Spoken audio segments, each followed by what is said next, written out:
ಈ ಅಧಿವೇಶನದಲ್ಲಿ ನಾವು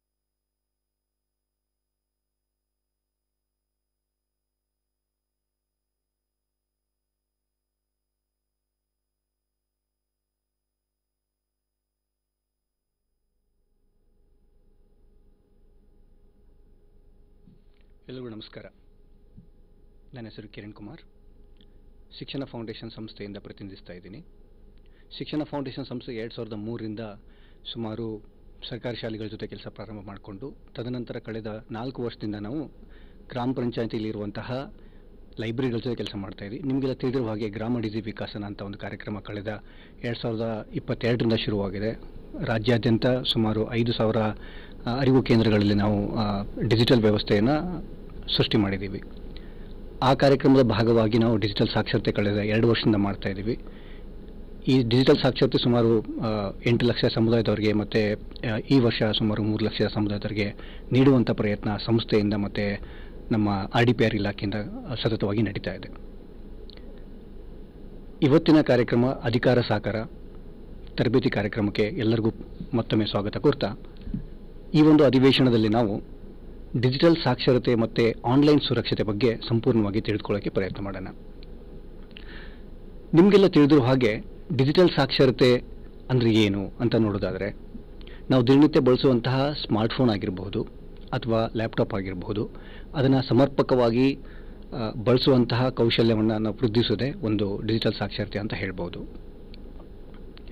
ಹಾಗೆಯೇ ಈ ಡಿಜಿಟಲ್ ಸಾಕ್ಷರತೆ ಅಡಿಯಲ್ಲಿ ನಾವು ನೋಡೋದಾದರೆ, ಬೇಸಿಕಲಿ ಉದಾಹರಣೆ ಕೊಡೋದಾದರೆ, ನಾವು ಸ್ಮಾರ್ಟ್ಫೋನ್ ಅಂತ ಮಾತಾಡಿದಾಗ ಸ್ಮಾರ್ಟ್ಫೋನ್ ಜಸ್ಟ್ ನಾವು ಮಾತಾಡೋಕ್ಕಷ್ಟೇ ಬಳಸ್ಕೊಳ್ಳೋದಿಲ್ಲ.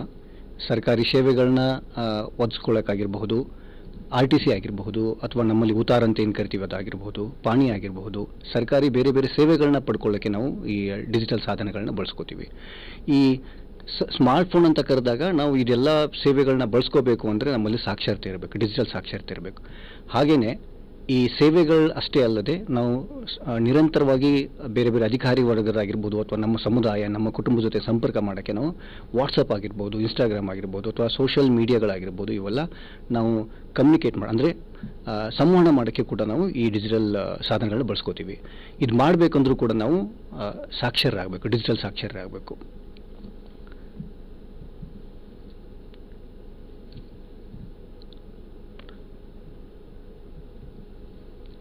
ಈ ಡಿಜಿಟಲ್ ಸಾಕ್ಷರತೆ ಜೊತೆಗೆ ನಾವು ಆನ್ಲೈನ್ ಸುರಕ್ಷತೆ ಮಾತಾಡಿದಾಗ ಅಥವಾ ಸುರಕ್ಷತೆ ಅಂತ ಮಾತಾಡಿದಾಗ ಕೆಲವು ವಿಷಯಗಳ ಮೇಲೆ ಗಮನ ಹರಿಸಬೇಕಾಗತ್ತೆ. ಒಂದು ಸ್ಮಾರ್ಟ್ಫೋನ್ ಅಂತ ತೊಗೊಂಡಾಗ ನಮಗೆ ಗೊತ್ತಿರಬೇಕಾಗಿರೋದೇನೆಂದರೆ, ನಾವು ಆವಾಗಲೇ ಮಾತಾಡ್ದಂಗೆ ನಿಮ್ಮ ಸ್ಮಾರ್ಟ್ಫೋನಲ್ಲಿ ನಿಮ್ಮ ವೈಯಕ್ತಿಕ ಇನ್ಫಾರ್ಮೇಷನ್ ಆಗಿರ್ಬೋದು, ಫೋಟೋಗಳಾಗಿರ್ಬೋದು, ನಿಮ್ಮ ಬ್ಯಾಂಕ್ ಇನ್ಫಾರ್ಮೇಷನ್ ಆಗಿರ್ಬೋದು, ಅಥವಾ ನಮ್ಮ ಜಮೀನಿನ ಎಲ್ಲ ರೀತಿಯಾದಂಥ ಇನ್ಫಾರ್ಮೇಷನ್ ಆಲ್ರೆಡಿ ಇರುತ್ತೆ ಅಂತ ನೀವೆಲ್ಲ ತಿಳ್ಕೊಂಡಿದ್ದೀರಿ. ಸೊ ಹಾಗಾಗಿ ನಮ್ಮ ಸ್ಮಾರ್ಟ್ಫೋನ್ ನಮ್ಮ ಕಚೇರಿ ಇದ್ದ ಹಾಗೆ. ಅದರ ಅರ್ಥ ನಮ್ಮ ಎಲ್ಲ ದಾಖಲೆಗಳು ನಮ್ಮ ಸ್ಮಾರ್ಟ್ಫೋನಲ್ಲಿರುವಾಗ ಅದನ್ನು ಸುರಕ್ಷಿತವಾಗಿ ಅದನ್ನು ಲಾಕ್ ಮಾಡುವಂಥ ಒಂದು ಪ್ರಯತ್ನದಲ್ಲಿ ನಾವು ತೊಡ್ಕೊಂಡಿರಬೇಕು, ಪ್ರಕ್ರಿಯೆಯನ್ನು ರೂಪಿಸ್ಕೋಬೇಕು. ಉದಾಹರಣೆಗೆ ಹೇಳೋದಾದರೆ, ನಿಮಗೆಲ್ಲ ಗೊತ್ತಿದೆ ಸ್ಕ್ರೀನ್ ಲಾಕ್ ಅಂತ. ಸ್ಕ್ರೀನ್ ಲಾಕ್ ಯಾಕೆ ಮಾಡಬೇಕು? ಯಾಕಂದರೆ ಅವಾಗಲೇ ಹೇಳ್ದಂಗೆ ನಮ್ಮ ಮಾಹಿತಿಗಳು ಎಲ್ಲೂ ಕೂಡ ಯಾರ ಕೈಗೂ ಕೂಡ ಸಿಗಬಾರ್ದು, ಅಥವಾ ನಮ್ಮ ಫೋನ್ ಕಳೆದಾಗೂ ಕೂಡ ಬೇರೆಯವರಿಗೆ ಅದು ಮಾಹಿತಿ ಅವ್ರ ಕೈಗೆ ಸೇರಬಾರ್ದು ಅನ್ನೋ ಕಾರಣಕ್ಕೆ. ಸೊ ಹಾಗಾಗಿ ನಾವು ಸ್ಕ್ರೀನ್ ಲಾಕನ್ನು ಮಾಡುವಂಥ ಪ್ರಯತ್ನ ಮಾಡಬೇಕು. ನಾವು ಆವಾಗಲೇ ಹೇಳ್ದಂಗೆ ಇದು ನಮ್ಮ ಎಲ್ಲ ರೀತಿಯಾದಂತಹ ಸೂಕ್ಷ್ಮ ಮಾಹಿತಿಗಳು ಅದರಲ್ಲಿರುವಾಗ ಇದು ನಮ್ಮ ಮತ್ತು ನಮ್ಮ ಕುಟುಂಬಕ್ಕೆ ಮಾತ್ರ ಸೀಮಿತವಾಗಿ ನಮ್ಮ ಡಿವೈಸಸ್ ಅಂತ ಏನು ಕರಿತೀವಿ, ಅಥವಾ ಸ್ಮಾರ್ಟ್ಫೋನ್ ಆಗಿರ್ಬೋದು ಅಥವಾ ಬೇರೆ ಬೇರೆ ಸಾಧನಗಳಾಗಿರ್ಬೋದು, ನಮಗೆ ಮಾತ್ರ ಅದನ್ನ ಪ್ರವೇಶ ಮಾಡೋಕ್ಕೆ ಅಥವಾ ಅದನ್ನ ಬಳಸ್ಕೊಳ್ಳೋಕ್ಕೆ ಅವಕಾಶ ನಮ್ಮ ಸ್ಕ್ರೀನ್ ಲಾಕ್ ಮಾಡಿಕೊಡುತ್ತೆ.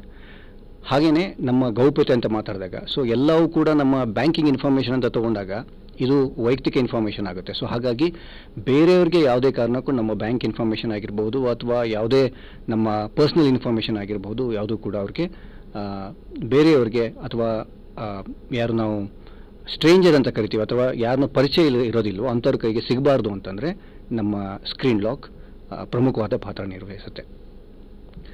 ಸೊ ಹಾಗಾಗಿ ಸ್ಕ್ರೀನ್ ಲಾಕ್ ಹೇಗೆ ಮಾಡೋದು, ಇದ್ರದ್ದು ವಿಧಗಳು ಬೇರೆ ಬೇರೆ ಇದೆ. ನಿಮಗೆಲ್ಲ ಗೊತ್ತಿರುವಂಗೆ ಸ್ಕ್ರೀನ್ ಲಾಕನ್ನು 4 ರೀತಿಯಲ್ಲಿ ಮಾಡಬಹುದು. ಒಂದು ಪಿನ್ ಅಂದರೆ ಪರ್ಸ್ನಲ್ ಐಡೆಂಟಿಟಿ ನಂಬರ್ ಅಂತ ಕರಿತೀವಿ. ಸೊ ಅದರ ಅರ್ಥ ಸಂಖ್ಯೆಗಳನ್ನ ಆಧಾರವಾಗಿ ಇಟ್ಕೊಂಡು ನಾವು ನಮ್ಮ ಸ್ಕ್ರೀನನ್ನು ಲಾಕ್ ಮಾಡ್ಬೋದು. ಎರಡನೇದು ಪಾಸ್ವರ್ಡ್ ಅಂದರೆ ನೀವು ಬೇಸಿಕಲಿ ನಮ್ಮ ನಂಬರ್ ಆಗಿರ್ಬೋದು ಅಥವಾ ಅಲ್ಫಾಬೆಟ್ ಆಗಿರ್ಬೋದು ಅಥವಾ ಸ್ಪೆಷಲ್ ಕ್ಯಾರೆಕ್ಟರ್ ಅಂತ ಕರಿತೀವಿ. ಫಾರ್ ಎಕ್ಸಾಂಪಲ್ ನೀವು ಫೋನಲ್ಲಿ ನೋಡ್ಕೊಂಡು ಹೋದರೆ ಒಂದು ಇಜಿಕಲ್ ಟು ಅಂತಿರುತ್ತೆ ಅಥವಾ ಆ್ಯಟ್ ಅಂತಿರುತ್ತೆ, ಸ್ಪೆಷಲ್ ಕ್ಯಾರೆಕ್ಟರ್ಸ್ ಇರುತ್ತೆ. ಅವೆಲ್ಲವನ್ನು ನಾವು ಬಳಸ್ಕೊಂಡು ಒಂದು ಪಾಸ್ವರ್ಡ್ನ ಕ್ರಿಯೇಟ್ ಮಾಡ್ಬೋದು. ಹಾಗೆ ಪ್ಯಾಟರ್ನ್ ಲಾಕ್ ಅಂತ ಕರಿತೀವಿ. ನಿಮಗೆಲ್ಲ ಗೊತ್ತಿರುತ್ತೆ, ಎಲ್ ಸೇಪ್ ಅಂತ ನೀವು ಸೃಷ್ಟಿ ಮಾಡ್ಕೊಂಡಿರ್ತೀರಾ, ಯು ಸೇಪ್ ಅಂತ ಸೃಷ್ಟಿ ಮಾಡ್ಕೊಂಡಿರ್ತೀರಾ. ಇವೆಲ್ಲನೂ ಕೂಡ ನಿಮ್ಗೆ ಯಾವುದು ಸಮಂಜಸ ಅನಿಸುತ್ತೋ, ಸುಲಭ ಅನಿಸುತ್ತೋ ನೀವು ಅದನ್ನು ಪ್ಯಾಟರ್ನ್ ಇಟ್ಕೋಬೋದು. ಹಾಗೆಯೇ ಬಯೋಮೆಟ್ರಿಕ್ ನೀವೆಲ್ಲ ನೋಡಿರ್ಬೋದು, ಆಧಾರ್ ಕಾರ್ಡ್ ಬಳಸೋಕೆ ಹೋದಾಗ ನೀವು ನಿಮ್ಮ ಹೆಬ್ಬೆರಳನ್ನು ಸ್ಕ್ಯಾನ್ ಮಾಡ್ತೀರಾ. ಸೊ ಇಲ್ಲೂ ಕೂಡ ಇಲ್ಲಿ ಅವಕಾಶ ಇದೆ ಈ ನಮ್ಮ ಸ್ಮಾರ್ಟ್ಫೋನ್ಗಳಲ್ಲಿ. ಅದಕ್ಕೆ ಬಯೋಮೆಟ್ರಿಕ್ ಲಾಕ್ ಅಂತ ಕರಿತೀವಿ. ನಿಮ್ಮ ಹೆಬ್ಬೆರಳನ್ನ ನೀಡೋ ಮುಖಾಂತರ ನಿಮ್ಮ ಸ್ಕ್ರೀನನ್ನು ಲಾಕ್ ಮಾಡ್ಬೋದು. ಹಾಗೆಯೇ ಫೇಸ್ ಲಾಕ್ ಅಂತ ಕರಿತೀವಿ. ಅಂದರೆ ಬೇಸಿಕಲಿ ನಿಮ್ಮ ಮುಖನ ತೋರಿಸ್ಕೊಂಡು ನಿಮ್ಮ ಮುಖ ಕಂಪ್ಲೀಟ್ ಆಗಿದ್ದು ಸ್ಕ್ಯಾನ್ ಮಾಡುತ್ತೆ. ಹಾಗೆಯೇ ನಿಮ್ಮ ಮುಖ ವಾಪಸ್ ತೋರಿಸಿದಾಗ ಮಾತ್ರ ಅದು ಸ್ಕ್ರೀನ್ ಓಪನ್ ಆಗುತ್ತೆ. ಈ 4 ವಿಧದಲ್ಲಿ ನಿಮಗೆ ಯಾವ್ದು ಸುಲಭ ಅನಿಸುತ್ತೋ ಅದನ್ನು ನೀವು ಸೆಟ್ ಮಾಡ್ಕೋಬೋದು. ಇದನ್ನು ಹೇಗೆ ಸೆಟ್ ಮಾಡೋದು ಅಂತ ನಿಮಗೆ ಖಂಡಿತವಾಗ್ಲೂ ನಮ್ಮ ತರಬೇತಿದಾರರು ನಿಮ್ಮ ತರಬೇತಿಯಲ್ಲಿ DTC ತರಬೇತಿದಾರರು ನಿಮಗೆ ಹೇಳ್ತಾರೆ. ಬೇಸಿಕಲಿ ಎಲ್ಲ ಫೋನ್ಗಳಲ್ಲಿ ನಿಮಗೆ ಸ್ಕ್ರೀನ್ ಲಾಕ್ ಈಗೇನು ನಾವು ಮಾತಾಡ್ತೀವೋ ಎಲ್ಲ ಆಪ್ಷನ್ ಇರುತ್ತೆ. ಯಾವುದೇ ಸ್ಮಾರ್ಟ್ಫೋನ್ ತೊಗೊಂಡ್ರೆ ಸ್ಮಾರ್ಟ್ಫೋನ್ ಸೆಟ್ಟಿಂಗ್ಸ್ ಅಂತ ಇರುತ್ತೆ. ಆ ಸೆಟ್ಟಿಂಗ್ಸಲ್ಲಿ ಹೋದರೆ ನಿಮಗೆ ಬೇಸಿಕಲಿ ಸೆಕ್ಯೂರಿಟಿ ಅಂತ ಒಂದು ಆಪ್ಷನ್ ಬರುತ್ತೆ. ಆ ಸೆಕ್ಯೂರಿಟಿಲಿ ಒಳಗಡೆ ಹೋದಾಗ ಈ 4 ವಿಧಗಳು ಏನು ಮಾತಾಡ್ತೀವಿ, ಬೇರೆ ಬೇರೆ ರೀತಿಯಾದಂಥ ಸ್ಕ್ರೀನ್ ಲಾಕ್ ಮಾಡುವಂತಹ ವಿಧಗಳು ಏನು ಮಾತಾಡ್ತೀವಿ ಅವೆಲ್ಲನೂ ಕೂಡ ನಿಮ್ಗೆ ಅಲ್ಲಿರುತ್ತೆ. ಅದು ಯಾವುದು ನಿಮಗೆ ಸುಲಭ ಅನಿಸುತ್ತೋ ಇಟ್ಕೊಳ್ಳೋಕ್ಕೆ ಅದನ್ನು ನೀವು ಈ ಸ್ಕ್ರೀನ್ ಲಾಕನ್ನು ಸೆಟ್ ಮಾಡ್ಕೊಳ್ಳೋಕ್ಕೆ ಬಳಸ್ಕೋಬೋದು. ಈ ಕೆಳಗಡೆ ಕೂಡ ಲಿಂಕ್ ಕೂಡ ಕೊಟ್ಟಿದ್ದೀವಿ. ನೀವು ಲಿಂಕ್ ಬಳಸ್ಕೊಂಡು ಕೂಡ ಈ ಸ್ಕ್ರೀನ್ ಲಾಕನ್ನು ಹೇಗೆ ಸೆಟ್ ಮಾಡ್ಬೋದು ಅಂತ ಕೂಡ ನೀವು ತಿಳ್ಕೊಬೋದು. ಈ ಸ್ಕ್ರೀನ್ ಲಾಕ್ ಬಗ್ಗೆ ಮಾತಾಡಿದ್ವಿ. ಇದು ನಮ್ಮ ಸ್ಪೆಸಿಫಿಕ್ ಫೋನ್ಗಾಯ್ತು, ಅಂದರೆ ನಮ್ಮ ಸ್ಮಾರ್ಟ್ ಫೋನ್ ಏನು ಬಳಸ್ಕೋತಾ ಇದ್ದೀವಿ ಆ ಸ್ಮಾರ್ಟ್ ಫೋನ್ ಮಾತ್ರ ಸೀಮಿತವಾಯಿತು. ಬಟ್ ಸ್ಮಾರ್ಟ್ ಫೋನಲ್ಲಿ ನಾವು ಬೇರೆ ಬೇರೆ ಮಾಹಿತಿಗಳನ್ನ ಆಕ್ಸೆಸ್ ಮಾಡೋಕ್ಕೆ ಅಥವಾ ಮಾಹಿತಿಗಳನ್ನ ಪಡ್ಕೊಳ್ಳೋಕ್ಕೆ ನಾವು ಅಂತರ್ಜಾಲ ಹೋಗ್ತೀವಿ, ಅಂದರೆ ಇಂಟರ್ನೆಟ್ಗೆ ಹೋಗ್ತೀವಿ. ಸೊ ಇಂಟರ್ನೆಟಲ್ಲಿ ನಾವು ಏನು ಮಾಡಬೇಕು ಏನು ಮಾಡಬಾರ್ದು ಅಂತದ್ದು ಕೂಡ ನಾವು ಗಮನ ಹರಿಸುವಂಥ ಪ್ರಯತ್ನ ಮಾಡಬೇಕು. ಉದಾಹರಣೆಗೆ ಇಲ್ಲಿ ನೋಡ್ತಿರ್ಬೋದು, ಡಿಜಿಟಲ್ ಹೆಜ್ಜೆ ಗುರುತು ಅಂತ ಕರೀತಾರೆ, ಅಂದರೆ ಡಿಜಿಟಲ್ ಫುಟ್ ಪ್ರಿಂಟ್ ಅಂತ ಇಂಗ್ಲೀಷಲ್ಲಿ ಕರೀತಾರೆ. ಹೆಜ್ಜೆ ಗುರುತು ಅಂದರೆ ಏನು? ಹೆಜ್ಜೆ ಗುರುತು ಅಂದರೆ ನೀವೇನೆಲ್ಲ ಕೆಲಸಗಳನ್ನ ಇಂಟರ್ನೆಟಲ್ಲಿ ಮಾಡ್ತಿರೋ ಅವೆಲ್ಲನೂ ಕೂಡ ಶಾಶ್ವತವಾಗಿ ಉಳಿಯುತ್ತೆ ಅಂತ ನಮಗೆ ಗೊತ್ತಿರಬೇಕು. ಉದಾಹರಣೆಗೆ ನೀವು ಯಾವುದೋ ಪೋಸ್ಟ್ ಮಾಡೋದಾಗಿರ್ಬೋದು, ಅಥವಾ ನೀವು ಯಾವುದೋ ಒಂದು ಕಮೆಂಟ್ ಮಾಡೋದಾಗಿರ್ಬೋದು, ಅಥವಾ ಲೈಕ್ಸ್ ಕೊಡೋದಾಗಿರ್ಬೋದು. ನಿಮಗೆಲ್ಲ ಗೊತ್ತಿದೆ, ನಮ್ಮ ಮಕ್ಕಳು ಫೇಸ್ಬುಕ್ ಬಳಸ್ಕೋತಿರ್ತಾರೆ, ಇನ್ಸ್ಟಾಗ್ರಾಮ್ ಬಳಸ್ಕೋತಿರ್ತಾರೆ. ಅದರಲ್ಲಿ ಹೇಗೆ ನೀವು ಸಕ್ರಿಯವಾಗಿ ಭಾಗವಹಿಸ್ತೀರಾ ಮತ್ತು ನಿಮ್ಮ ಪ್ರತಿಕ್ರಿಯೆಗಳು ಹೇಗಿರುತ್ತೆ ಅನ್ನೋದು ಕೂಡ ಶಾಶ್ವತವಾಗಿ ಉಳಿಯುತ್ತೆ ಅಂತ ನಮಗೆ ಗೊತ್ತಿರಬೇಕು. ಹಾಗೆಯೇ ಪೋಸ್ಟ್ ಮಾಡೋಕ್ಕಿಂತ ಮುಂಚೆ ನಮಗೆ ಗೊತ್ತಿರಬೇಕು ಅದು ನಮ್ಮ ಭವಿಷ್ಯದಲ್ಲಿ ಯಾವ ರೀತಿ ಪರಿಣಾಮ ಬೀರುತ್ತೆ ಅಂತ. ಅದು ನಕಾರಾತ್ಮಕ ಪೋಸ್ಟ್ಗಳಾಗಿರ್ಬೋದು ಅಥವಾ ಇನ್ಯಾರ ಮೇಲೂ ನಾವು ಪೋಸ್ಟ್ ಮಾಡುವಾಗ ನಮ್ಮ ಭವಿಷ್ಯದಲ್ಲಿ ಅದು ಎಲ್ಲೊಂದು ಕಡೆ ಪರಿಣಾಮ ಬೀರುವಂಥ ಸಾಧ್ಯತೆ ಇರುತ್ತೆ. ಸೊ ಹಾಗಾಗಿ ಅದನ್ನೆಲ್ಲ ಕೂಡ ನಾವು ಪರಿಗಣಿಸಿ ನಮ್ಮ ಎಸ್ಪೆಷಲಿ ಅಂತರ್ಜಾಲದಲ್ಲಿದ್ದಾಗ ಅಥವಾ ಸಾಮಾಜಿಕ ಮಾಧ್ಯಮದಲ್ಲಿದ್ದಾಗ ಅದನ್ನು ನಾವು ಗಮನಿಸುವಂಥ ಪ್ರಯತ್ನ ಮಾಡಬೇಕು. ಮತ್ತು ದೀರ್ಘಕಾಲದಲ್ಲಿ ಮುಜುಗರ ಮಾಡುವಂಥ ಅಥವಾ ನೋವುಂಟು ಮಾಡುವಂಥ ಯಾವುದೇ ರೀತಿ ಪೋಸ್ಟ್ಗಳನ್ನ ನಾವು ಮಾಡೋದನ್ನು ತಪ್ಪಿಸಬೇಕು. ಅದು ಬೇರೆಯವ್ರಿಗಾಗಿರ್ಬೋದು ಅಥವಾ ನಮ್ಮ ಸರ್ಕಲಲ್ಲಿರುವಂಥ ಫ್ರೆಂಡ್ಸ್ ಸರ್ಕಲ್ಸ್ ಆಗಿರ್ಬೋದು ಅಥವಾ ಇನ್ಯಾವುದೋ ವಿಷಯದ ಮೇಲೆ ಆಗಿರ್ಬೋದು, ನಾವು ಅದನ್ನು ತಪ್ಪಿಸೋಕ್ಕೆ ಎಲ್ಲ ರೀತಿಯಾದಂಥ ಪ್ರಯತ್ನ ಮಾಡಬೇಕು. ಅಂದರೆ ಆ ರೀತಿ ಪೋಸ್ಟ್ಗಳನ್ನ ನಾವು ಮಾಡುವಂಥದ್ದು ಆಗಬಾರ್ದು ಅಂತ. ನಮ್ಮ ಹಳೆಯ ಪೋಸ್ಟ್ಗಳು ಅವಾಗವಾಗ ನೋಡಿ ನಾವು ಅದು ಅಗತ್ಯ ಇಲ್ಲ ಅಂತಂದರೆ ಅದನ್ನ ಡಿಲೀಟ್ ಮಾಡುವಂಥ ಪ್ರಯತ್ನ ಮಾಡಬೇಕು. ಹಾಗೆಯೇ ನಮ್ಮ ಪ್ರೊಫೈಲ್ ಅಂತ ಮಾತಾಡಿದಾಗ ನೀವು ಯಾವುದೇ ಈಗ ವಾಟ್ಸಪ್ಪಲ್ಲಿ DP ಅಂತ ಮಾಡ್ತೀರಾ. DP ಅಂದರೆ ಪ್ರೊಫೈಲು. ಸೊ ಬೇಸಿಕಲಿ ಫೇಸ್ಬುಕ್ಕಲ್ಲಿ ಇನ್ಸ್ಟಾಗ್ರಾಮಲ್ಲಿ ಕೂಡ ಪ್ರೊಫೈಲ್ ಅಂತ ಇರುತ್ತೆ. ನಿಮ್ಮ ಹೆಸರು, ನಿಮ್ಮ ಡೇಟ್ ಆಫ್ ಬರ್ತ್ ಇರುತ್ತೆ, ನಿಮ್ಮ ಹಳ್ಳಿ ವಿಳಾಸ ಇರುತ್ತೆ, ಅಥವಾ ನೀವು ಯಾವ ಹುದ್ದೆಯಲ್ಲಿದ್ದೀರಾ ಅದು ಕೂಡ ಎಲ್ಲ ಕೂಡ ಸಂಪೂರ್ಣವಾಗಿ ನಿಮಗೆ ನೀಡೋಕ್ಕೆ ಅವಕಾಶ ಇರುತ್ತೆ. ಸೊ ಹಾಗಾಗಿ ಅವಾಗವಾಗ ಅಪ್ಡೇಟ್ ಮಾಡ್ತಾ ಇರಬೇಕು. ಮತ್ತು ನಿಮ್ಮ ಪ್ರೊಫೈಲ್ ಕಂಪ್ಲೀಟಾಗಿ ಪಾಸಿಟಿವ್ ಅಂದರೆ ಸಕಾರಾತ್ಮಕವಾಗಿ ಬಿಂಬಿಸುವಂಥ ಎಲ್ಲ ಮಾಹಿತಿಗಳು ಅದರಲ್ಲಿ ಇರಲಿ ಅನ್ನುವಂಥದ್ದು ನೋಡ್ಕೋಬೇಕು. ಸೊ ಹಾಗಾಗಿ ಡಿಜಿಟಲ್ ಹೆಜ್ಜೆ ಗುರುತು ಅಂದರೆ ನೀವೇನೇ ಮಾಡಿದ್ರೂ ಕೂಡ ಅಂತರ್ಜಾಲದಲ್ಲಿ ಅಥವಾ ಸಾಮಾಜಿಕ ಮಾಧ್ಯಮದಲ್ಲಿ ಅದು ಶಾಶ್ವತವಾಗಿ ಉಳಿಯುತ್ತೆ. ನಾವು ಎಷ್ಟೇ ಡಿಲೀಟ್ ಮಾಡಿದ್ರೂ ಕೂಡ ಅದು ಉಳಿಯುತ್ತೆ ಅಂತ ನಮಗೆ ಗೊತ್ತಿರಲಿ. ಹಾಗೆಯೇ ನಿಮಗೆಲ್ಲ ಗೊತ್ತಿರುತ್ತೆ, ನಮ್ಮಲ್ಲಿ ಭಾರತ ದೇಶದಲ್ಲಿ ಭಾರತೀಯ ನ್ಯಾಯ ಸಮಿತಿ ಅಂತಿದೆ. ಅಂದರೆ ಮೊದಲು ನಾವು IPC ಸೆಕ್ಷನ್ ಅಂತ ಕರಿತಿದ್ವಿ. ಸೊ IPC ಸೆಕ್ಷನಲ್ಲಿ ಅಥವಾ ಭಾರತೀಯ ನ್ಯಾಯ ಸಮಿತಿಯಲ್ಲಿ ಒಂದು ಆ್ಯಕ್ಟು ಕೂಡ ಇದೆ, ಸೆಕ್ಷನ್ 69 ಆ್ಯಕ್ಟ್ ಅಂತ. ಸೆಕ್ಷನ್ 69 ಆ್ಯಕ್ಟ್ ಏನು ಹೇಳುತ್ತೆ ಅಂದರೆ, ಇದು ನಾವು ಫೇಸ್ಬುಕ್ಕಲ್ಲಿ ಅಥವಾ ಇನ್ಸ್ಟಾಗ್ರಾಮಲ್ಲಿ ಯಾವುದೇ ರೀತಿ ಸಾಮಾಜಿಕ ಜಾಲತಾಣಗಳಲ್ಲಿ ನೀವು ನೋಡ್ತಿರ್ಬೋದು, ದಿನನಿತ್ಯ ನ್ಯೂಸ್ ನೋಡ್ತಿರ್ತೀರಿ. ಯಾವುದೇ ಒಂದು ನೆಗೆಟಿವ್ ಪೋಸ್ಟ್ ಮಾಡಿದಾಗ ಆ ಕಂಪ್ಲೀಟ್ ಪೋಸ್ಟನ್ನು ಡಿಲೀಟ್ ಮಾಡುವಂಥದ್ದು ಅಥವಾ ಬ್ಲಾಕ್ ಮಾಡುವಂತಹ ಎಲ್ಲ ಅಧಿಕಾರ ಈ ಆ್ಯಕ್ಟಲ್ಲಿ ಸರ್ಕಾರಿ ಅಧಿಕಾರಿಗಳಿಗೆ ನೀಡುತ್ತೆ. ಸೊ ಹಾಗಾಗಿ ನಾವು ಯಾವುದೇ ರೀತಿ ಪೋಸ್ಟನ್ನು ಮಾಡೋಕ್ಕಿಂತ ಮುಂಚೆ ಎಚ್ಚರದಿಂದ ಇರಬೇಕು. ಹಾಗೆಯೇ ಈ ಸರ್ಕಾರಿ ಅಧಿಕಾರಿಗಳು ಯಾವುದೇ ರೀತಿ ವೈಯಕ್ತಿಕ ಆಗಿರಬಹುದು ಅಥವಾ ಪರ್ಟಿಕ್ಯುಲರ್ ಸಂಸ್ಥೆ ಪೋಸ್ಟ್ ಮಾಡ್ತಿದ್ದಾರೆ ಅದರಲ್ಲಿ ಸೂಕ್ತವಾದ ಕಾನೂನು ಕ್ರಮವನ್ನು ಕೈಗೊಳ್ಳುವಂಥ ಎಲ್ಲ ಅಧಿಕಾರ ಸರ್ಕಾರಕ್ಕಿರುತ್ತೆ. ಸೊ ಹಾಗಾಗಿ ನಾವು ಪೋಸ್ಟ್ ಮಾಡೋಕ್ಕಿಂತ ಮುಂಚೆ ಇದೊಂದು ಆ್ಯಕ್ಟ್ ಇದೆ ಅಂತ ನಮಗೆ ತಿಳಿದಿರಬೇಕು. ಇನ್ನು ನಿಮಗೆಲ್ಲ ಗೊತ್ತಿರುವ ಹಾಗೆ ನಮ್ಮ ಭಾರತ ದೇಶ ಈ UPI ಪೇಮೆಂಟ್ ಅಂತ ಕರಿತಿದ್ದೀವಿ. ಫಾರ್ ಎಕ್ಸಾಂಪಲ್ ನೀವೆಲ್ಲ ಫೋನ್ಪೇ ಬಳಸ್ಕೋತಿದ್ರಿ ಅಥವಾ ಗೂಗಲ್ ಪೇ ಬಳಸ್ಕೋತಿದ್ರಿ, ಪೇಟಿಎಮ್ಮು ಅಥವಾ ಭೀಮ್ ಆ್ಯಪ್ ಇವೆಲ್ಲ ಬಳಸ್ಕೋತಿದ್ರಿ.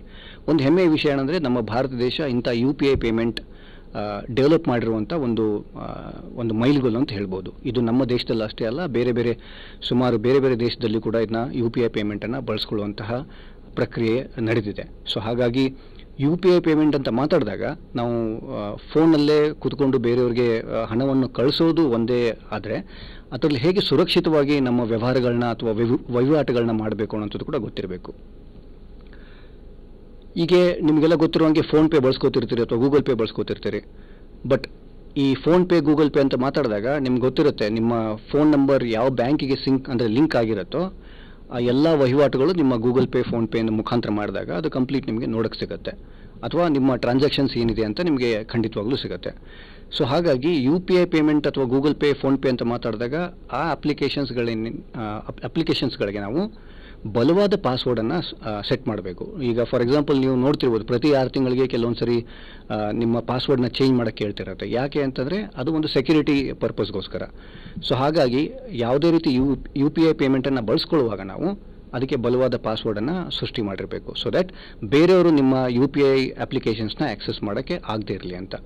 ಮತ್ತು ಹಾಗೆ ನೀವು ಇನ್ನೊಂದು ಮಾತಾಡೋದಾದರೆ, ನೀವು ಯಾರಿಗೋ ಒಬ್ಬರು ದುಡ್ಡು ಕಳಿಸುವಾಗ ಅಥವಾ ಫೋನ್ ಮುಖಾಂತರ ವ್ಯವಹಾರ ಮಾಡುವಾಗ ನಿಮ್ಗೆ ಗೊತ್ತಿರುತ್ತೆ ಒಂದು OTP ಬರುತ್ತೆ ಅಂತ, ಒನ್ ಟೈಮ್ ಪಾಸ್ವರ್ಡ್ ಅಂತ ಕರಿತೀವಿ. ಈ ಒನ್ ಟೈಮ್ ಪಾಸ್ವರ್ಡ್ ಏನಂತ ಕರೀತಾರೆ ಅಂದರೆ ಇದು ನೀವು ಅಂತ ತಿಳ್ಕೊಳ್ಳೋಕ್ಕೆ ಒಂದು ದೃಢೀಕರಣ ನೀಡೋಕ್ಕೆ ಒಂದು OTP ಬರುತ್ತೆ. ಸೊ ಹಾಗಾಗಿ ಇದಕ್ಕೆ 2 ಸ್ಟೆಪ್ ವೆರಿಫಿಕೇಷನ್ ಅಂತ ಕರೀತಾರೆ, ಅಥವಾ 2 ಫ್ಯಾಕ್ಟರ್ ಅಥೆಂಟಿಕೇಷನ್ ಅಂತ ಕರೀತಾರೆ ಇಂಗ್ಲೀಷಲ್ಲಿ. ಸೊ ಅದರ ಅರ್ಥ ನೀವು ನಿಮ್ಮ ಪಾಸ್ವರ್ಡ್ ಹಾಕಿದ್ರೂ ಕೂಡ OTP ಕೇಳುತ್ತೆ. OTP ಕೇಳೋದು ನೀವು ಅವಾಗಲೇ ಹೇಳ್ದಂಗೆ ನೀವು ಅಂತ ದೃಢೀಕರಣ ಅಂತ ಕೊಡೋಕ್ಕೆ ಒಂದು 4 ಅಂಕೆಯ ಒಂದು OTP ಅಥವಾ 6 ಅಂಕೆಯ OTP ಬಂದಾಗ ಅದನ್ನ ಹಾಕಿದ್ರೆ ನಿಮ್ಮ ಫೋನ್ ಮುಖಾಂತರ ಈ ಮಾಹಿತಿ ಅಥವಾ ನಿಮ್ಮ ವಹಿವಾಟುಗಳನ್ನ ಮಾಡೋದು ಅಥವಾ ನಿಮ್ಮ ಹಣವನ್ನು ವರ್ಗಾವಣೆ ಬೇರೆಯವರಿಗೆ ಮಾಡೋಕ್ಕೆ ಸಾಧ್ಯ ಆಗುತ್ತೆ. ಮತ್ತು ಎಸ್ಪೆಷಲಿ ಹಣದ ವರ್ಗಾವಣೆ ಅಂತ ಮಾತಾಡಿದಾಗ ನಾವು ಫ್ರೀ ವೈಫೈ ಸಿಗ್ತಿರುತ್ತೆ. ನಿಮ್ಗೆ ಗೊತ್ತಿರುತ್ತೆ, ರೈಲ್ವೆ ಸ್ಟೇಷನ್ಗಳಲ್ಲಿ ಅಥವಾ ಬೇರೆ ಕಡೆ ನೀವು ಬಸ್ ಸ್ಟಾಪಲ್ಲಿ ಹೋದಾಗ ಅಥವಾ ಬೇರೆ ಬೇರೆ ಸಿಟಿಗಳಿಗೆ ಹೋದಾಗ ನಿಮಗೆ ಫ್ರೀ ವೈಫೈ ಅಂತ ಇರುತ್ತೆ. ಅಥವಾ ನೀವೆಲ್ಲೋ ಹೊರಗಡೆ ಶೈಕ್ಷಣಿಕ ಪ್ರದೇಶಗಳಲ್ಲಿ ಅಥವಾ ಶೈಕ್ಷಣಿಕ ಅನ್ಕೊಂತನೂ ನೀವು ಯಾವುದೋ ಒಂದು ವಿಸಿಟ್ ಹೋಗ್ತಿರ್ತೀರಿ ಬೇರೆ ಕಡೆ, ಅಥವಾ ಹಿಸ್ಟಾರಿಕಲ್ ಪ್ಲೇಸಸ್ಗೆ ಹೋಗ್ತಿರ್ತೀರಿ, ಯಾವುದೋ ಒಂದು ಒಳ್ಳೆಯ ಪ್ರದೇಶಕ್ಕೆ ನೀವು ಹೋದಾಗ ನಿಮಗೆ ಕೆಲವೊಂದು ಕಡೆ ಫ್ರೀ ವೈಫೈ ಕೊಟ್ಟಿರ್ತಾರೆ, ಫ್ರೀ ಇಂಟರ್ನೆಟ್ ಕೊಡ್ತಾರೆ. ಆ ಫ್ರೀ ಇಂಟರ್ನೆಟ್ ಸಾಮಾನ್ಯವಾಗಿ ನಾವು ಬಳಸ್ಕೋಬೋದು. ಎಸ್ಪೆಷಲಿ ನೀವು ಈ ರೀತಿ ಹಣದ ವ್ಯವಹಾರ ಮಾಡುವಾಗ ಪಬ್ಲಿಕ್ ವೈಫೈನ ನಾವು ಯೂಸ್ ಮಾಡುವಂಥದ್ದು ಆದಷ್ಟು ಜಾಗರೂಕ ಇರಬೇಕು. ಮತ್ತು ಇನ್ನೊಂದು, ಈ ನೀವು ಗೂಗಲಲ್ಲಿ ಹೋದಾಗ ಬೇರೆ ಬೇರೆ ವೆಬ್ಸೈಟ್ಗಳನ್ನ ನೋಡ್ತಿರ್ತೀರಿ, ಅಥವಾ ನೀವು ಸೇವೆ ಪಡ್ಕೊಳ್ಳೋಕ್ಕೆ ಬೇರೆ ಬೇರೆ ವೆಬ್ಸೈಟ್ಗಳಿಗೆ ಹೋಗಿ ನೀವು ಸೇವೆನ ಪಡ್ಕೋತಿರ್ತೀರಿ. ಸೇವೆ ಪಡ್ಕೋಬೇಕು ಅಂತಂದರೆ ನೀವು ಕೆಲವು ಮಾಹಿತಿಗಳನ್ನ ಅಲ್ಲಿ ಅಪ್ಲೋಡ್ ಮಾಡಬೇಕಾಗತ್ತೆ. ಫಾರ್ ಎಕ್ಸಾಂಪಲ್ ಯಾವುದೋ ಒಂದು ಉದಾಹರಣೆ ತೊಗೋಬೇಕು ಅಥವಾ RTC ತೊಗೋಬೇಕು ಅಂದರೆ ನಿಮ್ಮ ಬೇಸಿಕಲಿ ಲ್ಯಾಂಡ್ ರೆಕಾರ್ಡ್ಸ್ ಎಲ್ಲ ಕೇಳುತ್ತೆ, ನಿಮ್ಮ ಆಧಾರ್ ಕಾರ್ಡ್ ಕೇಳುತ್ತೆ, ಅಥವಾ ಇನ್ಯಾವುದೋ ಮಾಹಿತಿ ಕೇಳುತ್ತೆ. ಸೊ ಇವೆಲ್ಲ ನಿಮ್ಮ ವೈಯಕ್ತಿಕ ಮಾಹಿತಿ ಇರುವಾಗ ಈ ಆನ್ಲೈನಲ್ಲಿ ಎಸ್ಪೆಷಲಿ 2 ರೀತಿಯಾದಂಥ ವೆಬ್ಸೈಟ್ಗಳಿರುತ್ತೆ. ಒಂದು ಸುರಕ್ಷಿತವಾದದ್ದು, ಇನ್ನೊಂದು ಸುರಕ್ಷಿತವಲ್ಲದು ಅಂತ. ಅಂದರೆ ಇಲ್ಲಿ ಏನು ನಿಮ್ಮ ಕೆಳಗಡೆ ಇಮೇಜ್ ಕಾಣ್ತಿದೆಯೋ, ಒಂದು ರೆಡ್ ಕಲರು ಅಥವಾ ಇನ್ನೊಂದು ಗ್ರೀನ್ ಕಲರ್ ಏನು ಕಾಣ್ತಿದೆಯೋ, ಒಂದು ಲಾಕ್ ಫುಲ್ ಕಂಪ್ಲೀಟ್ ಆಗಿರೋದು ನೋಡ್ತಿದ್ರಿ, ಲಾಕ್ ಆಗಿರೋದು, ಇನ್ನೊಂದು ಲಾಕ್ ಓಪನ್ ಆಗಿರೋದು. ಸೊ ಅದರ ಅರ್ಥ ನೀವು ಯಾವುದೇ ವೆಬ್ಸೈಟ್ಗಳಿಗೆ ಹೋದಾಗ ಈ ಹಣದ ವಹಿವಾಟು ಅಥವಾ ವೈಯಕ್ತಿಕ ಮಾಹಿತಿ ನೀವು ಅಲ್ಲಿ ಅಪ್ಲೋಡ್ ಮಾಡುವಾಗ ಸಾಧ್ಯವಾದಷ್ಟು ಈ ಲಾಕ್ ಏನು ನೀವು ನೋಡ್ತಾ ಇದ್ದೀರಿ ಅಂಥ ವೆಬ್ಸೈಟ್ಗಳನ್ನ ನೀವು ಬಳಸುವಂಥದ್ದಾಗಬೇಕು. ಯಾಕಂದರೆ ಇದು ಸುರಕ್ಷಿತವಾಗಿರುತ್ತೆ ಅಂತ. ಲಾಕ್ ಓಪನ್ ಆಗಿರೋದು ಯಾವುದಾದ್ರೂ ಇದ್ದರೆ ಅಲ್ಲಿ ದಯವಿಟ್ಟು ನೀವು ಮಾಹಿತಿನ ಪಡ್ಕೊಳ್ಳೋಕೆ ಅವಕಾಶ ಇದೆ, ಓದೋಕ್ಕೆ ಅವಕಾಶ ಇದೆ, ನೋಡೋಕ್ಕೆ ಅವಕಾಶ ಇದೆ. ಬಟ್ ನಿಮ್ಮ ವೈಯಕ್ತಿಕ ಮಾಹಿತಿನ ಅಲ್ಲಿ ಯಾವುದೂ ಕಾರಣಕ್ಕೂ ನಾವು ಅಪ್ಲೋಡ್ ಮಾಡುವಂಥದ್ದು ಅಥವಾ ನೀಡುವಂಥದ್ದು ಆಗಬಾರ್ದು. ಅದು ದುರ್ಬಳಕೆ ಆಗುವಂಥ ಎಲ್ಲ ಸಾಧ್ಯತೆಗಳಿರುತ್ತೆ. ಸೊ ಇವೆಲ್ಲ ವಿಷಯಗಳನ್ನ ಗಮನ ಇಟ್ಕೊಂಡು ನಾವು ನಮ್ಮ ಡಿಜಿಟಲ್ ಪಾವತಿ ಮಾಡುವಾಗ, ಹಣದ ವಹಿವಾಟು ಮಾಡುವಾಗ ಎಚ್ಚರಿಕೆಯಿಂದ ಇರಬೇಕು. ನಿಮ್ಗೆ ಗೊತ್ತಿರುತ್ತೆ, ಬೇಸಿಕಲಿ ಹಣ ವಹಿವಾಟು ಮಾಡುವಾಗ ನಿಮಗೆ SMS ಬರುತ್ತೆ, ಕ್ರೆಡಿಟ್ ಮತ್ತು ಡೆಬಿಟ್ ಅಂತ. ಸೊ ಕ್ರೆಡಿಟ್ ಮತ್ತು ಡೆಬಿಟ್ ಯಾಕೆ ಬರುತ್ತೆ, ಅದು SMS ಯಾಕೆ ಬರುತ್ತೆ? ಕೆಲವು ಸರಿ ನೀವು ಇಮೇಲ್ ಅಂತ ಇರುತ್ತೆ, ನೀವು ನಿಮ್ಮ ಮನೆಯಲ್ಲಿ ಯಾರಿಗಾದ್ರೂ ಕೇಳಿದ್ರೆ ಇಮೇಲ್ ಅಂತ ಒಂದು ಆಲ್ರೆಡಿ ಒಂದು ಸಂವಹನ ಮಾಡುವಂಥ ಒಂದು ಟೂಲ್ ಇದೆ, ಅಂದರೆ ಅಪ್ಲಿಕೇಶನ್ ಇದೆ, ಎಲ್ಲ ಫೋನ್ಗಳಲ್ಲಿ ಇರುತ್ತೆ. ಅದು ಇಮೇಲು ಡೈರೆಕ್ಟಾಗಿ ಡಿಫಾಲ್ಟಾಗಿ ನಿಮ್ಮ ಫೋನಲ್ಲಿ ಆಲ್ರೆಡಿ ಸೆಟ್ ಆಗಿರುತ್ತೆ. ನಿಮ್ಮ ಫೋನ್ ತೊಗೊಳ್ಳುವಾಗ ಅಥವಾ ನೀವೇ ಸೆಟ್ ಮಾಡಬಹುದು. ಸೊ ಹಾಗಾಗಿ ಅಲ್ಲಿ ನಿಮ್ಮ ಹಣದ ವಹಿವಾಟು ಮಾಡುವಾಗ ಕ್ರೆಡಿಟ್ ಮತ್ತು ಡೆಬಿಟ್ ಎಲ್ಲ ಇಮೇಲ್ಗಳು ನಿಮ್ಮ ಇಮೇಲ್ ಇನ್ಬಾಕ್ಸ್ಗೆ ಬಂದು ಕೂತಿರುತ್ತೆ. ಅಥವಾ ನಿಮ್ಮ SMS, ನಿಮ್ಮ ಫೋನ್ ನಂಬರ್ಗೆ SMS ಕೂಡ ಬರುತ್ತೆ.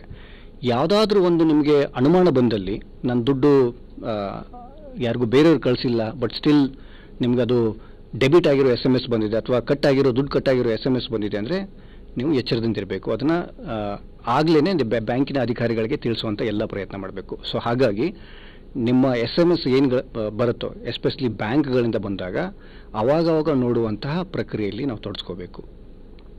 ಹಾಗೆಯೇ ಆವಾಗಲೇ ಹೇಳಿದ್ರೆ ಅನುಮಾನ ಬಂದರೆ ಯಾವುದಾದ್ರೂ SMS ಬಂದಿದೆ ನಿಮಗೆ ದುಡ್ಡು ಕಟ್ಟಾಗಿದೆ ಅಂತ ಬಂದರೆ ತಕ್ಷಣಕ್ಕೆ ಬ್ಯಾಂಕಿನ ಅಧಿಕಾರಿಗಳಿಗೆ ಅಥವಾ ಪೊಲೀಸ್ ಸ್ಟೇಷನ್ಗೆ ಇದ್ರ ಬಗ್ಗೆ ಮಾಹಿತಿ ನೀಡುವಂಥ ಪ್ರಕ್ರಿಯೆ ನೀವು ಮಾಡ್ಕೋಬೇಕು. ಸಾಮಾನ್ಯವಾದ ಹಗರಣಗಳು ನೀವು ಕೇಳಿರ್ತೀರ, ಅಂದರೆ ಫಿಶಿಂಗ್ ಅಂತ. ನೀವು ವಾಟ್ಸಪ್ಪಲ್ಲಿ ನೋಡುವಾಗ ನಿಮಗೆ ಕೆಲವು ಲಿಂಕ್ಸ್ ಎಲ್ಲ ಬರುತ್ತೆ. ಇದ್ರ ಮೇಲೆ ಕ್ಲಿಕ್ ಮಾಡಿ ನಿಮಗೆ 5,000 ಸಿಗುತ್ತೆ, 50,000 ಸಿಗುತ್ತೆ, ಇದ್ರ ಮೇಲೆ ಕ್ಲಿಕ್ ಮಾಡಿ ನಿಮ್ಗೆ ಐಫೋನ್ ಸಿಗುತ್ತೆ ಅಂತೆಲ್ಲ ಸುಮಾರಷ್ಟು ನೀವು ನೋಡಿರ್ತೀರಿ. ಇದಕ್ಕೆ ಫಿಶಿಂಗ್ ಅಂತ ಕರೀತಾರೆ. ಫಿಶಿಂಗ್ ಅಂದರೆ ಏನಂದರೆ ಬೇಸಿಕಲಿ ಕೆಲವೊಬ್ರು ನಿಮಗೆ ಫೋನ್ ಮಾಡಬಹುದು, ನಿಮ್ಮ ಡೆಬಿಟ್ ಕಾರ್ಡ್ ಅವಧಿ ಮುಗಿದೋಗಿದೆ, ದಯವಿಟ್ಟು KYCನೇ ಅಪ್ಡೇಟ್ ಮಾಡಿ, ಅಥವಾ ನಿಮ್ಮ ಅಕೌಂಟ್ ಬ್ಲಾಕ್ ಆಗಿದೆ, ನಿಮ್ಮ ಆಧಾರ್ ಕಾರ್ಡನ್ನು ನೀಡಿ, ನಿಮ್ಮ ಪ್ಯಾನ್ ಕಾರ್ಡನ್ನು ಮಾಹಿತಿ ನೀಡಿ ಅಂತ ಹೇಳ್ತಾರೆ. ಫೋನ್ ಮಾಡ್ತಾರೆ, SMS ಕಳಿಸ್ತಾರೆ, ಅಥವಾ KYC ಅಪ್ಡೇಟ್ ಮಾಡಿ ಅಂತ ಒಂದು ಲಿಂಕ್ ಕೂಡ ಕಳಿಸ್ತಾರೆ. ಸೊ ಅದರ ಅರ್ಥ ಬ್ಯಾಂಕಿನ ಅಧಿಕಾರಿಗಳ ಥರನೇ ಅವರು ನಿಮ್ಮ ಜೊತೆ ವರ್ತನೆ ಮಾಡ್ತಾರೆ. ಸೊ ಹಾಗಿರುವಾಗ ನಿಮ್ಗೆ ಗೊತ್ತಿರಬೇಕು, ಬ್ಯಾಂಕಿನ ಅಧಿಕಾರಿಗಳು ಯಾವುದೇ ಕಾರಣಕ್ಕೂ ನಿಮ್ಮ ವಾಟ್ಸಪ್ಪಲ್ಲಿ SMS ಅಲ್ಲಿ ನಿಮ್ಮ KYC ಅಪ್ಡೇಟ್ ಮಾಡಿ ಅಂತ ಕಳಿಸೋದಿಲ್ಲ, ಅಥವಾ ಫೋನ್ ಮಾಡೋದಿಲ್ಲ ಪ್ಯಾನ್ ಕಾರ್ಡ್ ಡೀಟೇಲ್ಸ್ ಕೊಡಿ ಅಂತ. ಸೊ ಹಾಗಾಗಿ ನಾವು ಬ್ಯಾಂಕಿನ ಅಧಿಕಾರಿಗಳ ಜೊತೆ ನಟನೆ ಮಾಡುವಂತಹ ಕೆಲವು ಫಿಶಿಂಗ್ ಒಂದು ತಂಡ ಇರುತ್ತೆ, ಅಥವಾ ಬೇರೆ ಬೇರೆ ಪ್ರದೇಶದಲ್ಲಿ ಕೂತ್ಕೊಂಡು ಬೇರೆ ಬೇರೆ ಜನಗಳಿಗೆ ಈ ಥರ ಫೋನ್ ಮಾಡಿ ಮೋಸ ಮಾಡುವಂಥ ಸಾಧ್ಯತೆಗಳಿರುತ್ತೆ. ಬಟ್ ಹೇಗೆ ಅದನ್ನ ಗುರುತಿಸೋದು ಅಂತ ನೋಡೋಕೆ ಹೋದರೆ ನಿಮಗೆ ಲಿಂಕ್ಗಳು ಬರುತ್ತೆ, ಅಥವಾ SMS ಬರುತ್ತೆ, SBI ಅಂತ ಬಂದಾಗ ಅದು ಸಡನ್ನಾಗಿ SBI ಬ್ಯಾಂಕ್ನವ್ರು ಕಳಿಸಿದಾರಂತಲ್ಲ, ಅಥವಾ ಲಿಂಕ್ ಬರುತ್ತೆ, ಆ ಲಿಂಕ್ ಮೇಲೆ ಕ್ಲಿಕ್ ಮಾಡಿದಾಗ ಇನ್ನೆಲ್ಲ ಹೋಗುತ್ತೆ. ಲಿಂಕ್ ಮೇಲೆ ಕ್ಲಿಕ್ ಮಾಡೋಕ್ಕಿಂತ ಮುಂಚೆ ಇದು ಖಂಡಿತವಾಗ್ಲೂ ಗೊತ್ತಿರಬೇಕು, ಯಾವ ಬ್ಯಾಂಕ್ನವರು ಕೂಡ ನಿಮ್ಗೆ ಲಿಂಕ್ ಕಳಿಸಲ್ಲ ಅಂತ. ಹಾಗಾಗಿ ಈ ಸಂದೇಶಗಳು ಬಂದಾಗ ಕೆಲಸ ಸಾಮಾನ್ಯವಾಗಿ ಆಗುತ್ತೆ.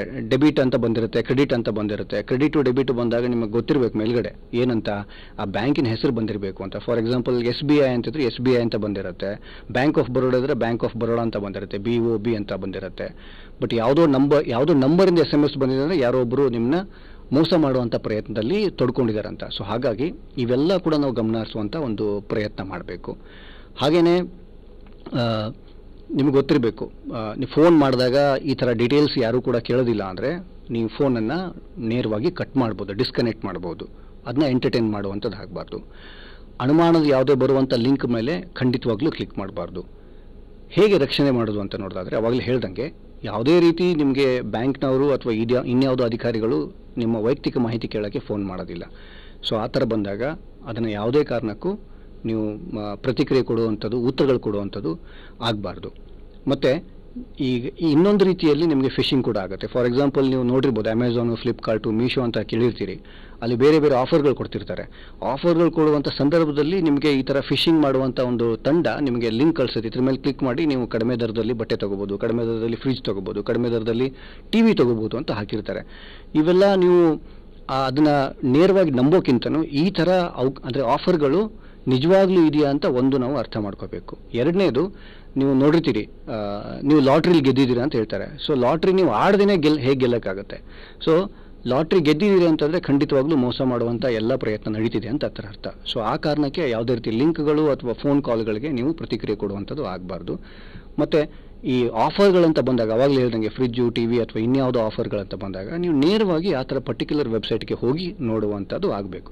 ನೀವು ಅವಾಗ ನೋಡಿರ್ಬೋದು, ಸರ್ಕಾರಿ ವೆಬ್ಸೈಟ್ಗಳು ಯಾವುದೋ ಒಂದು ಯೋಜನೆಗಳಿದ್ರೆ ಮೇಲ್ಗಡೆ ಒಂದು ಸ್ಕ್ರೀನ್ ಬರುತ್ತೆ, ನಿಮಗೆ ಪಾಪಪ್ ಒಂದು ಸ್ಕ್ರೀನ್ ಬರುತ್ತೆ, ಏನು ಬಿ ಅವೇರ್ ಆಫ್ ಅಂತ ಕನ್ನಡದಲ್ಲೂ ಹಾಕಿರ್ತಾರೆ, ಇಂಗ್ಲೀಷಲ್ಲಿ ಹಾಕಿರ್ತಾರೆ. ಈ ರೀತಿ ಮೋಸ ಮಾಡುವಂಥ ಒಂದಿಷ್ಟು ಪ್ರಯತ್ನಗಳು ನಡೀತಿದೆ. ಸೊ ಹಾಗಾಗಿ ನಾವು ಯಾವುದೇ ರೀತಿ ನಿಮಗೆ ಯೋಜನೆಗಳು ಫ್ರೀಯಾಗಿ ಉಚಿತವಾಗಿ ಯಾವುದೂ ಕೊಡ್ತಿಲ್ಲ ಅಂತ ಒಂದು ಸ್ಕ್ರೀನ್ ಹಾಕಿರ್ತಾರೆ, ಅಂದರೆ ಒಂದು ಮೆಸೇಜ್ ಕೂಡ ಹಾಕಿರ್ತಾರೆ. ಸೊ ಆ ಥರದ್ದೆಲ್ಲ ನಾವು ಗಮನ ಹರಿಸುವಂಥದ್ದಾಗಬೇಕು. ಹೊರತಾಗಿ ಯಾವುದೇ ಒಂದು ಉಚಿತವಾಗಿ ನೀಡ್ತಿದ್ದಾರೆ ಅಂತ ಆ ಲಿಂಕ್ ಮೇಲೆ ಅಥವಾ ಅದಕ್ಕೆ ಮೋಸ ಹೋಗುವಂಥದ್ದು ಆಗಬಾರ್ದು ಅಂತ.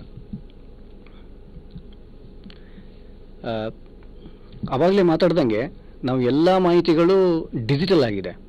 ನಮ್ಮ ಹಣದ ವಹಿವಾಟು ಅಥವಾ DBT ಅಂತ ಏನು ಕರಿತೀವಿ, ಸರ್ಕಾರಿ ಸೇವೆಗಳಾಗಿರ್ಬೋದು, ಎಲ್ಲ ಮಾಹಿತಿಗಳು ನಿಮಗೆ ಡಿಜಿಟಲ್ ಆಗಿರುವಾಗ ಕಳ್ಳರು ಕೂಡ ಡಿಜಿಟಲ್ ಆಗಿರ್ತಾರೆ. ಸೊ ಹಾಗಾಗಿ ಈ ಯು ಪಿ ಐ ಪೇಮೆಂಟು ಅಥವಾ ಇನ್ಯಾವುದೋ ಮಾತಾಡಿದಾಗ ಅಪ್ಲಿಕೇಶನ್ಗಳು ಕೂಡ ನಿಮಗೆ ನಕಲಿಯಾಗಿ ಸಿಗ್ಬೋದು. ಅಂದರೆ ಸುಳ್ಳು ಸೃಷ್ಟಿ ಮಾಡುವಂಥ ಎಲ್ಲ ಅವಕಾಶಗಳು ನಮ್ಮ ಈ ಮೋಸ ಮಾಡುವಂಥ ತಂಡಗಳು ಮಾಡ್ಬೋದು. ಇವ್ರು ಯಾರು ಅಂತ ಗೊತ್ತಾಗಲ್ಲ. ಸೊ ಹಾಗಾಗಿ ನಿಜವಾದ ಅಪ್ಲಿಕೇಶನ್ ಯಾವುದು ಅಂತ ನಾವು ಪರಿಗಣಿಸಬೇಕು. ಫಾರ್ ಎಕ್ಸಾಂಪಲ್ ನಿಮ್ಗೆ ಗೊತ್ತಿರುತ್ತೆ, ಈ ವಾಟ್ಸಪ್ಪಲ್ಲಿ ಕೆಲವರು SBI ಆ್ಯಪನ್ನು ಕಳಿಸ್ತಾರೆ. SBI ಆ್ಯಪ್ ಯಾವುದೂ ಕೂಡ ನಿಮ್ಮ ವಾಟ್ಸಪ್ಪಲ್ಲಿ ಬರೋದಿಲ್ಲ. ನೀವು ಅದ್ರ ಮೇಲೆ ಕ್ಲಿಕ್ ಮಾಡಿದಾಗ ಇಡೀ ಆ ಗ್ರೂಪು ಸ್ಪ್ಯಾಮ್ ಆಗಿಬಿಡುತ್ತೆ. ಸ್ಪ್ಯಾಮ್ ಅಂದರೆ ಎಲ್ಲ ಇಡೀ ಪ್ರೊಫೈಲ್ ಚೇಂಜ್ ಆಗುತ್ತೆ, ಎಲ್ಲರಿಗೂ ಅದು ಸುಮ್ಮನೆ SMS ಹೋಗ್ತಿರುತ್ತೆ ಅಥವಾ ಆ ನಂಬರ್ ಹ್ಯಾಕ್ ಆಗೋಗುತ್ತೆ. ಸೊ ಹಾಗಾಗಿ ಈ ನಕಲಿ ಅಪ್ಲಿಕೇಶನ್ಸ್ ಯಾವುದೂ ಕೂಡ ನಿಮಗೆ ವಾಟ್ಸಪ್ಪಲ್ಲಿ ಸಿಗೋದಿಲ್ಲ ಅಥವಾ ವಾಟ್ಸಪ್ಪಲ್ಲಿ ಅಂದರೆ ಬೇಸಿಕಲಿ ಬರೋದಿಲ್ಲ ಅಂತ. ಸೊ ನಕಲಿ ಅಪ್ಲಿಕೇಶನ್ಸ್ ಅಂತ ಬಂದಾಗ ನಿಮಗೆ ಆವಾಗಲೇ ಹೇಳ್ದಂಗೆ ಇದು ಗುರುತು ಮಾಡುವಂತಹ ಒಂದಿಷ್ಟು ಸಂದರ್ಭಗಳು ಯಾವ್ಯಾವು ಅಂತಂದರೆ, ಒಂದು ನೀವು ಈ ವಾಟ್ಸಪ್ಪಲ್ಲಿ ಕಳಿಸೋದು ಖಂಡಿತವಾಗ್ಲೂ ಅಲ್ವೇ ಅಲ್ಲ ಅದು, ಅಥವಾ ಯಾವುದೋ ಲಿಂಕ್ ಕಳಿಸೋದು ಖಂಡಿತವಾಗ್ಲೂ ಅಲ್ಲ.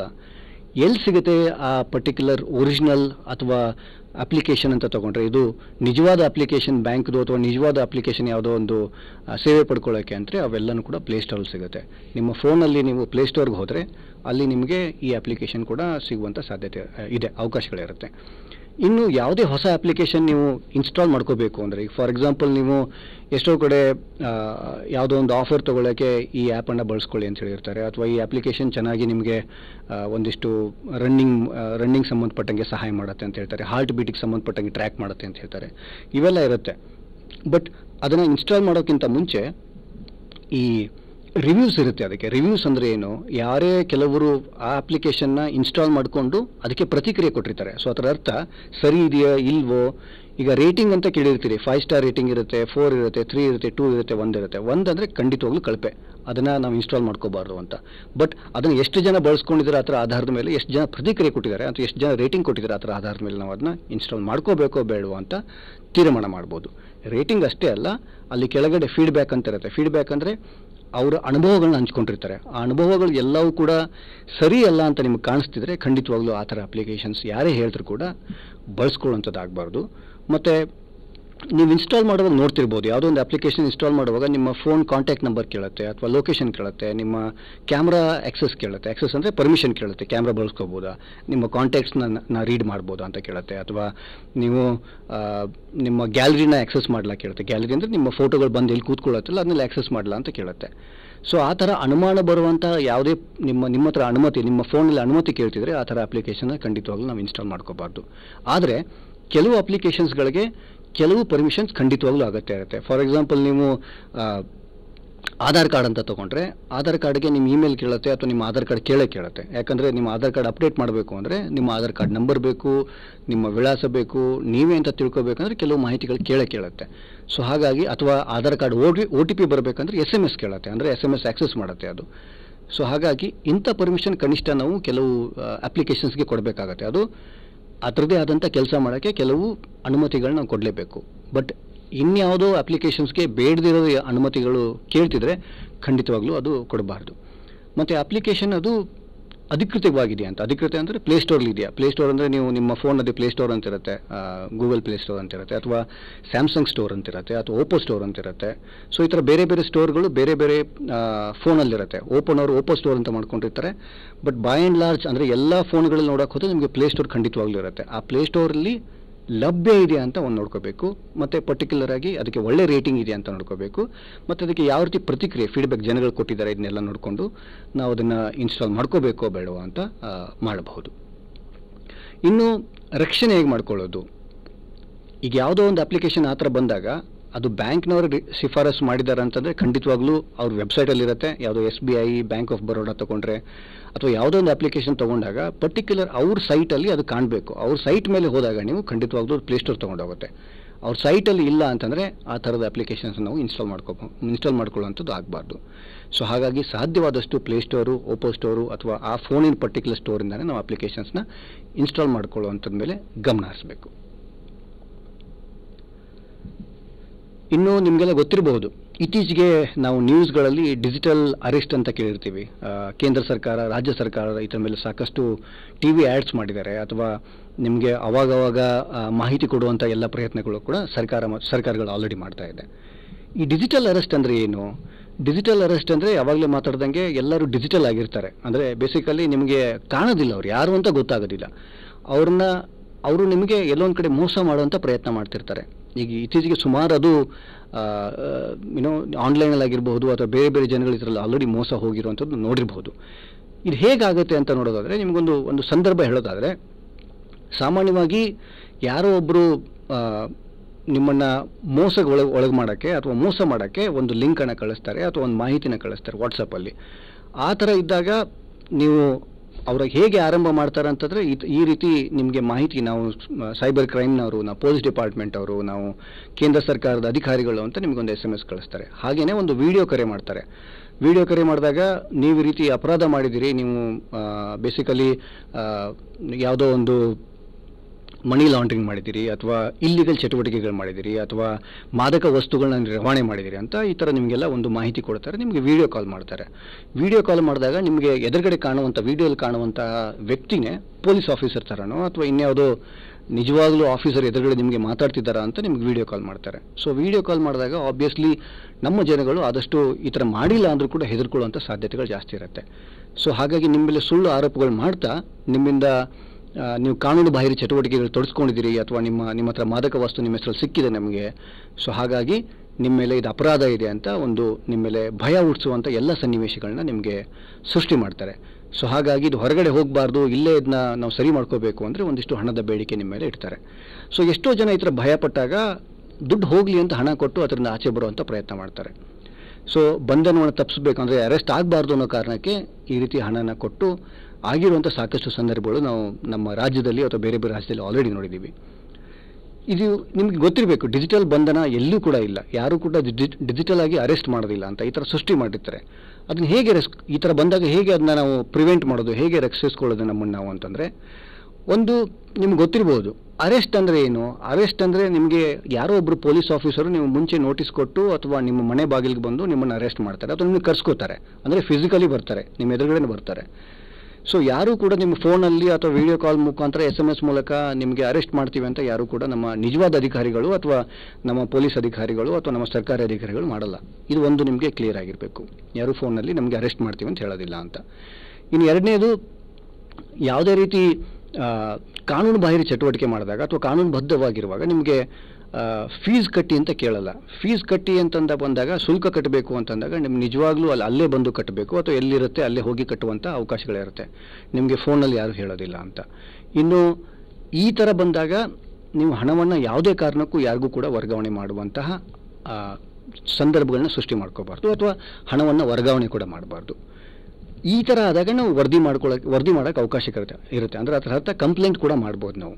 ನಿಮ್ಗೆ ಗೊತ್ತಿರುತ್ತೆ, ಯಾರೋ ಒಬ್ರು ಈ ಥರ ಫೋನ್ ಮಾಡಿದಾಗ ನಿಮಗೆ ತುಂಬ ನಿಮ್ಮ ಮೇಲೆ ವಿಶ್ವಾಸ ಇರಬೇಕು, ಯಾವ ರೀತಿ ನಾನು ಇಲ್ಲಿಗಲ್ ಆ್ಯಕ್ಟಿವಿಟಿ ಮಾಡಿಲ್ಲ ಅಥವಾ ಕಾನೂನು ಬಾಹಿರ ಚಟುವಟಿಕೆಗಳು ಮಾಡಿಲ್ಲ ಅಂತಂದರೆ ನೇರವಾಗಿ ಫೋನನ್ನು ಕಟ್ ಮಾಡಬಹುದು, ಅಥವಾ ಆ ಫೋನಲ್ಲಿ ಬರುವಂಥ ವ್ಯಕ್ತಿ ಫೋಟೋನ ನೀವು ಸ್ಕ್ರೀನ್ಶಾಟ್ ತೊಗೊಂಡು ಕಂಪ್ಲೇಂಟ್ ಕೂಡ ಮಾಡ್ಬೋದು. ಎಲ್ಲಿ ನಿಮ್ಮ ನಿಯರೆಸ್ಟ್ ಪೊಲೀಸ್ ಸ್ಟೇಷನ್ಗೆ ಹೋಗ್ಬಿಟ್ಟು ಸೈಬರ್ ಡಿಪಾರ್ಟ್ಮೆಂಟ್ ಇರುತ್ತೆ, ಅಲ್ಲಿ ಹೋಗ್ಬಿಟ್ಟು ನೀವು ಹೇಳ್ಬೋದು, ಈ ವ್ಯಕ್ತಿ ಈ ರೀತಿ ನನ್ನ ಮೇಲೆ ಅಪರಾಧ ಹೊರಿಸ್ತಿದ್ದಾರೆ, ಇವರು ಡಿಜಿಟಲ್ ಅರೆಸ್ಟ್ ಅಂತ ಹೇಳ್ತಿದ್ದಾರೆ, ಹಾಗಾಗಿ ಆ ಮಾಹಿತಿನ ಕೊಟ್ಟು ನೀವು ಕಂಪ್ಲೇಂಟ್ ಕೊಡ್ಬೋದು. ಅಥವಾ ನಿಮ್ಗೆ ಗೊತ್ತಿರುವಂಗೆ ಸ್ಕ್ರೀನಲ್ಲಿ ಕಾಣುವಂತಹ 1930 1930 ಅಂತ ಏನು ನಿಮ್ಗೆ ನೋಡ್ತಿದ್ರಿ, ಅದು ಟೋಲ್ ಫ್ರೀ ನಂಬರು.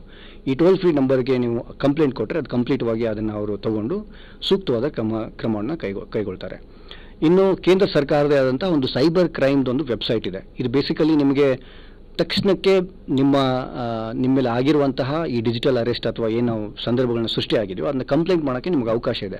ಅದರ ಸೂಕ್ತ ಮಾಹಿತಿಗಳು ನಿಮ್ಮ ಹತ್ರ ಇದ್ದರೆ, ಸ್ಕ್ರೀನ್ಶಾಟು ಅಥವಾ ನೀವೇನಾದರೂ ಹಣನ ವರ್ಗಾವಣೆ ಮಾಡಿದರೆ ಆಗಿದ್ದಲ್ಲಿ ಅದರದ್ದು ಕಂಪ್ಲೀಟಾಗಿ ಸ್ಕ್ರೀನ್ಶಾಟ್ಸು ಬೇಕಾಗಿರೋ ಅಗತ್ಯ ಮಾಹಿತಿಗಳಿದ್ದರೆ ಅಲ್ಲಿ ನೀವು cybercrime.gov.in ಹೋಗಿ ನೀವು ತಕ್ಷಣಕ್ಕೆ ಅದನ್ನೆಲ್ಲ ಹಾಕಿದ್ರೆ ಬ್ಯಾಂಕ್ಗಳು ಅದನ್ನು ಲಾಕ್ ಮಾಡ್ತಾರೆ ಅಥವಾ ಆ ವ್ಯಕ್ತಿ ಮೇಲೆ ಸೂಕ್ತವಾದಂಥ ಕ್ರಮವನ್ನು ಕೈಗೊಳ್ಳುವಂತಹ ಎಲ್ಲ ಸಾಧ್ಯತೆಗಳಿರುತ್ತೆ.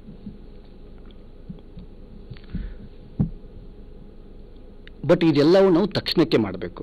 ಅಂದರೆ ನೀವು ಯಾವುದೇ ಒಂದು ಈ ಥರ ಸಂದರ್ಭ ಬಂದಾಗ, ನೀವು ಸನ್ನಿವೇಶದಲ್ಲಿ ಸಿಕ್ಕಾಕೊಂಡಾಗ ಅದರಿಂದ ಪಾರಾಗೋದು ಹೇಗೆ ಅಂತ ನೋಡಿದಾದರೆ, ನೀವು ಆಗಿರುವಂತಹ ವಂಚನೆ ಅಥವಾ ಆಗಿರುವಂತಹ ನಿಮ್ಮ ಮೇಲೆ ಡಿಜಿಟಲ್ ಅರೆಸ್ಟ್ ಅಂತ ಏನು ಮಾತಾಡ್ತಿದ್ದೀವಿ ಅದನ್ನು ತಕ್ಷಣಕ್ಕೆ ನಿಯರೆಸ್ಟ್ ಪೊಲೀಸ್ ಸ್ಟೇಷನ್ಗೆ ವರದಿ ನೀಡುವಂಥದ್ದಾಗಬೇಕು. ಆನ್ಲೈನಲ್ಲಿ ಆದರೂ ನೀವು ಅದರ ಬಗ್ಗೆ ಆವಾಗಲೇ ಹೇಳ್ದಂಗೆ ಕಂಪ್ಲೇಂಟ್ ನೀಡಬಹುದು ಅಥವಾ ಸಹಾಯವಾಣಿ 1930ಗೆ ಸಹಾಯವಾಣಿ ಮುಖಾಂತರ ನಿಮ್ಮ ಕಂಪ್ಲೇಂಟ್ ಕೂಡ ನೀಡುವಂಥದ್ದು ಆಗಬೇಕು.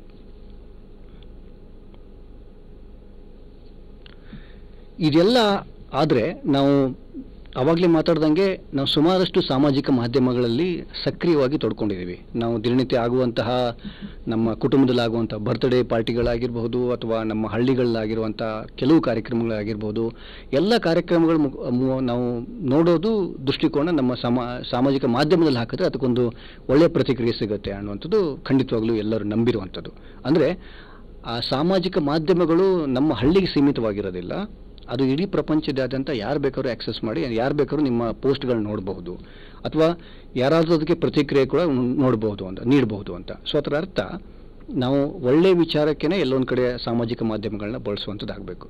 ಬಟ್ ನಮ್ಮ ನಡವಳಿಕೆಗಳು ನಿಮ್ಗೆ ಗೊತ್ತಿರಬೇಕು. ನಾವು ಯಾವ ರೀತಿ ಎದುರುಗಡೆ ಕೂತ್ಕೊಂಡು ಅಥವಾ ಎದುರುಗಡೆ ಮಾತಾಡುವಾಗ ನಡವಳಿಕೆಗಳಿಗೆ ನಮ್ಮ ನಡವಳಿಕೆಗಳು ಬೇರೆಯವರು ಹೇಗೆ ಅರ್ಥ ಮಾಡ್ಕೋತಾರೋ ಸಾಮಾಜಿಕ ಮಾಧ್ಯಮದಲ್ಲೂ ಕೂಡ ಹಾಗೇನೆ ಬೇರೆಯವರು ನಿಮ್ಮ ನಡವಳಿಕೆಗಳು ನೀವು ಮಾಡುವಂಥ ಆವಾಗಲೇ ಹೇಳ್ದಂಗೆ ನೀವು ಮಾಡುವಂಥ ಪ್ರತಿಕ್ರಿಯೆಗಳಾಗಿರ್ಬೋದು, ಪೋಸ್ಟ್ಗಳಾಗಿರ್ಬೋದು, ಲೈಕ್ಸ್ ಕೊಡೋದಾಗಿರ್ಬೋದು ಅಥವಾ ನೀವೇನೇ ಪೋಸ್ಟ್ ಕೊಟ್ಟರು ಬೇರೆಯವರನ್ನು ಅದಕ್ಕೆ ನೀಡುವಂಥ ಪ್ರತಿಕ್ರಿಯೆಗಳಾಗಿರ್ಬೋದು, ಇವೆಲ್ಲನೂ ಕೂಡ ನಮ್ಮ ನಡವಳಿಕೆಗಳು ಬೇರೆಯವರು ತಿಳ್ಕೋಬಹುದು.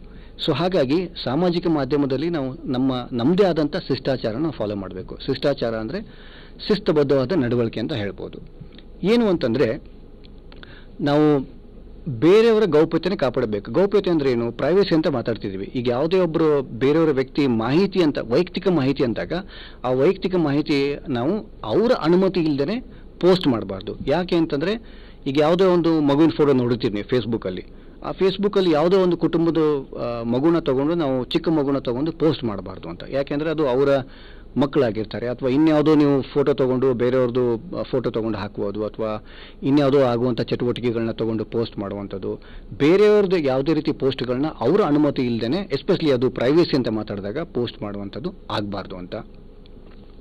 ಮತ್ತು ನಿಮ್ಮ ಪೋಸ್ಟ್ಗಳನ್ನು ಯಾರು ನೋಡಬಹುದು ಯಾರು ನೋಡಬಾರ್ದು ಅಂತ ನೀವು ಕಂಟ್ರೋಲ್ ಮಾಡ್ಬೋದು. ಈಗ ಫಾರ್ ಎಕ್ಸಾಂಪಲ್ ನೀವು ಇನ್ಸ್ಟಾಗ್ರಾಮ್ ಸುಮಾರು ಜನ ಬಳಸ್ತಿರ್ತೀರಿ ಅಥವಾ ನಮ್ಮ ಹುಡುಗರು ರೀಲ್ಸ್ ಮಾಡ್ತಿರ್ತಾರೆ ನಿಮ್ಮ ಹಳ್ಳಿಗಳಲ್ಲಿ, ಅದನ್ನೆಲ್ಲ ಯಾರು ನೋಡಬೇಕು ಯಾರು ನೋಡಬಾರ್ದು, ಫೇಸ್ಬುಕ್ಕಲ್ಲಿ ಯಾರು ನಿಮ್ಮ ಪೋಸ್ಟ್ಗಳು ನೋಡಬೇಕು ಯಾರು ನೋಡಬಾರ್ದು ಅಂತ ನೀವು ಅದನ್ನು ಕಂಟ್ರೋಲ್ ಮಾಡಬಹುದು. ಈಗ ಫೇಸ್ಬುಕ್ಕಲ್ಲಿ ಹೋಗ್ಬಿಟ್ರೆ ಅದಕ್ಕೆ ಆದಂಥ ಒಂದು ಸೆಟ್ಟಿಂಗ್ಸ್ ಅಂತಿರುತ್ತೆ, ಪ್ರೈವೇಸಿ ಅಂತಿರುತ್ತೆ. ಪ್ರೈವೇಸಿಯಲ್ಲಿ ಹೋದಾಗ ನೀವು ಹಾಕುವಂಥ ಪೋಸ್ಟ್ಗಳು ಎಷ್ಟು ಜನ ನೋಡ್ಬೋದು, ಯಾರು ನೋಡ್ಬೋದು ಅಂದರೆ ಪಬ್ಲಿಕ್ ನೋಡ್ಬೋದಾ, ಪಬ್ಲಿಕ್ ಅಂದರೆ ಯಾರು ಬೇಕೋ ನೋಡ್ಬೋದು, ಅಥವಾ ನಿಮ್ಮ ಕುಟುಂಬ ಮತ್ತು ನಿಮ್ಮ ಫ್ರೆಂಡ್ಸ್ ಅಷ್ಟೇ ನೋಡಬೇಕಾ ಅದು ಕೂಡ ಸೆಟ್ ಮಾಡ್ಬೋದು. ನಿಮ್ಮ ಪ್ರೊಫೈಲ್ನ ಲಾಕ್ ಮಾಡ್ಕೋಬಹುದು. ಸೊ ಆ ಥರದ್ದು ಎಲ್ಲ ಕೂಡ ಪ್ರೈವೇಸಿ ಸೆಟ್ಟಿಂಗ್ಸ್ ಎಲ್ಲ ಅಪ್ಲಿಕೇಶನ್ಸಲ್ಲಿರುತ್ತೆ. ಅದು ಫೇಸ್ಬುಕ್ ಆಗಿರ್ಬೋದು, ಇನ್ಸ್ಟಾಗ್ರಾಮ್ ಆಗಿರ್ಬೋದು, ಇನ್ಯಾವುದೇ ಸಾಮಾಜಿಕ ಮಾಧ್ಯಮ ತೊಗೊಂಡ್ರೆ ನೀವು ನಿಮ್ಮ ಪೋಸ್ಟ್ಗಳನ್ನ ನಿಮ್ಮ ಪ್ರೊಫೈಲ್ಗಳನ್ನ ನಿಮಗೆ ಹೇಗೆ ಬೇಕೋ ಹಾಗೆ ಸೆಟ್ ಮಾಡ್ಕೊಳ್ಳೋಕ್ಕೆ ಖಂಡಿತವಾಗ್ಲೂ ಅವಕಾಶ ಇದೆ. ಸೊ ಹಾಗಾಗಿ ಅದನ್ನು ಕಂಟ್ರೋಲ್ ಮಾಡೋಕ್ಕೆ ನೀವು ಈ ರೀತಿ ಸೆಟ್ಟಿಂಗ್ಸ್ನ ಕೂಡ ಬಳಸ್ಕೋಬೇಕು. ಮತ್ತು ಎಸ್ಪೆಷಲಿ ನಾವು ಜಾಗರೂಕರಾಗಿರಬೇಕು.